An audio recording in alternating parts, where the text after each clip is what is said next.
Hi friends. మీరు Warangal trip plan వేసినట్లయితే only 1 డేకి.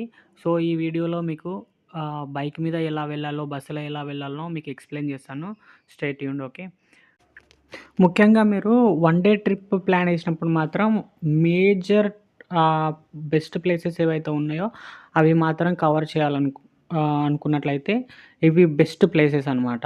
Bhadrakali temple, 1000 pillar temple, Ramappa temple and Warangal fort and Laknavaram చెరువు.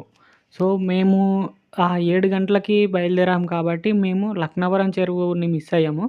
Only 4 places Bhadrakali, 1000 pillar and Ramappa temple and Warangal fort ఇవి మాత్రం మేము కవర్ చేయగలిగాము. సో, మీరు లక్నవరం చెరువును కూడా కవర్ చేయాలనుకుంటే హైదరాబాద్ నుండి 5 గంటలకి ఖచ్చితంగా బయలుదేరాలి. సో, అప్పుడే అన్ని ప్లేసెస్‌ని క్లియర్‌గా కవర్ చేయగలరు.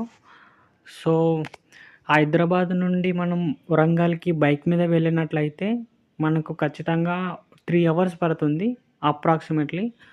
సో, 142 కిలోమీటర్స్ ఉంటుంది కాబట్టి మీరు హైదరాబాద్ నుండి అంటే ఫర్ ఎగ్జాంపుల్ కూకట్పల్లి ఉన్న ఎంజీబీఎస్ నుంచైనా, ఎల్బీ నగర్ నుంచైనా ఖచ్చితంగా మీరు ఉప్పల్ రావాల్సిందే. ఉప్పల్ నుండి మీరు వరంగల్‌కి ట్రావెల్ చేయాలి.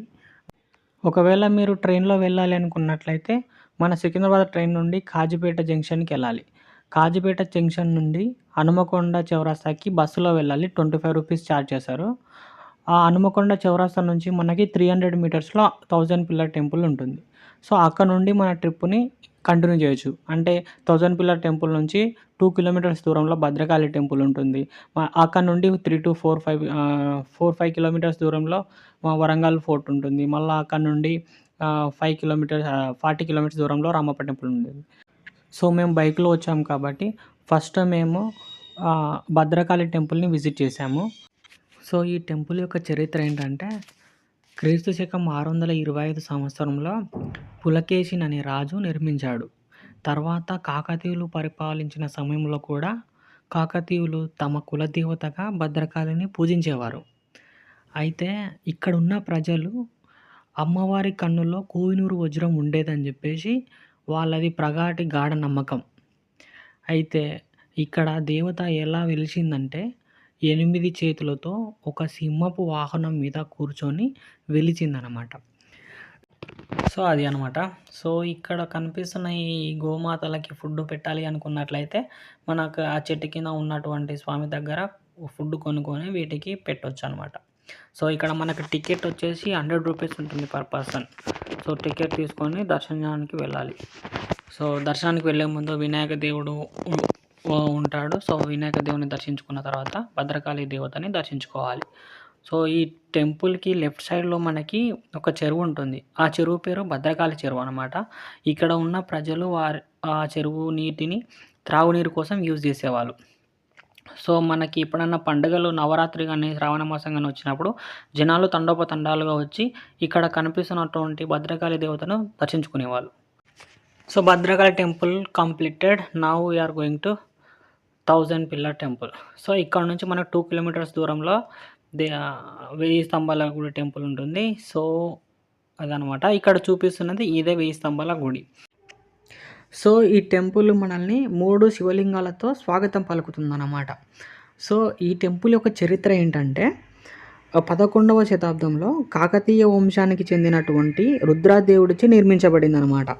సో, ఈ టెంపుల్‌ని రుద్రేశ్వర టెంపుల్ అని, త్రికోట టెంపుల్ అని కూడా అంటారు. అదే త్రికోట టెంపుల్ అని ఎందుకంటారంటే ఇక్కడ ముగ్గురు దేవుళ్ళు ఉండేవారు. శివుడు, విష్ణువు అండ్ సూర్యదేవులు ముగ్గురు ఉండేవాళ్ళనమాట. కానీ అప్పటి కాలంలో విష్ణువుది అండ్ సూర్యభగవానుది ధ్వంసం చేయడం వల్ల ఓన్లీ శివుడు మాత్రమే ఉండేవాడనమాట. సో, ఆయనకి మాత్రమే పూజలు చేసేవారనమాట. సో, నందికి ముందు భాగం 500 పిల్లర్స్ అండ్ నందికి వెనక భాగం 500 పిల్లర్స్ ఉండడం వల్ల వీటిని 1000 పిల్లర్స్ టెంపుల్ అని పిలుస్తారనమాట. సో, యాక్చువల్‌గా నేను వర్షం మూవీ చూసినప్పుడు ఒక సాంగ్‌లో ఉంటుందనమాట ఈ గుడి. సో, ఈ టెంపుల్‌కి ఎప్పుడు వెళ్దాం అని చెప్పేసి అనుకునేవాడిని. ఫైనల్లీ ఇప్పుడు రీచ్ అయినా. ఇక్కడ ప్రతి ఒక్క వ్యూ సూపర్ ఉంది అసలు. ఈ కట్టడాలు చూడంగానే మైండ్ పోయింది. సూపర్బ్ ఉంది. So finally 1000 pillars temple completed. So మనం ఇక్కడ నుండి వరంగల్ ఫోర్ట్‌కి వెళ్దాం. సో ఇక్కడ నుంచి మనకు 5-10 కిలోమీటర్స్ ఉంటది వరంగల్ పోర్టు. సో ఈ వరంగల్ పోర్ట్ ఎంట్రన్స్ దగ్గర మనకి రూ. 25 టికెట్ ఛార్జ్ చేస్తారు. సో రూ. 25 తీసుకొని లోపలికి ఎంట్రీ ఇవ్వాలి. సో ఈ వరంగల్ పోర్ట్ యొక్క చరిత్ర ఏంటంటే 12th సెంచరీలో నిర్మించడం జరిగిందనమాట. సో అప్పటి కాలంలో కాకతీయ రాజు అయినటువంటి గణపతి దేవ 1199 సంవత్సరంలో ప్రారంభించాడు. కానీ పూర్తి చేయలేదు. సో ఆయన కుమార్తె అయినటువంటి రాణి రుద్రమదేవి గారు దీన్ని పూర్తి చేయడం జరిగింది. సో ఈ కోట మీదికి ఢిల్లీ సుల్తానులు 3 సార్లు దండయాత్ర చేయడం జరిగిందనమాట. సో అందుకని అన్నీ విధ్వంసం అయ్యాయి. బట్ కట్టడాలు చూస్తే మాత్రం చాలా అద్భుతంగా ఉంటుంది. మీరు కూడా ఈ వీడియోలో చూడండి. So Warangal fort also completed. So మేము Bhadrakali temple, 1000 pillar temple and Warangal fort complete చేసేసరికి మాకు 2 PM అయింది. సో లంచ్ చేసే టైం మాకు లేదు. సో అందుకని మేము రామప్ప టెంపుల్‌కి వెళ్ళే దారిలో మధ్యలో భోంచేసాము. సో వరంగల్ పోర్ట్ నుండి రామప్ప టెంపుల్‌కి వచ్చేసి 68 కిలోమీటర్స్ ఉంటది. సో బైక్ జర్నీ అయితే 1½ అవర్ పడుతుంది. కార్ అయితే 45 to 1 అవర్ జర్నీ పడుతుంది. Finally we reached Ramappa temple. Wow! Place మాత్రం సూపర్ ఉంది భయ్యా.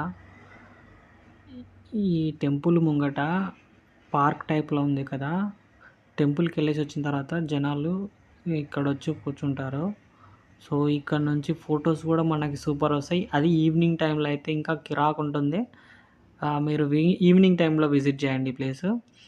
ఈ టెంపుల్ 6 PM వరకు మాత్రమే ఓపెన్‌గా ఉంటుంది. తర్వాత క్లోజ్డ్‌గా ఉంటుంది.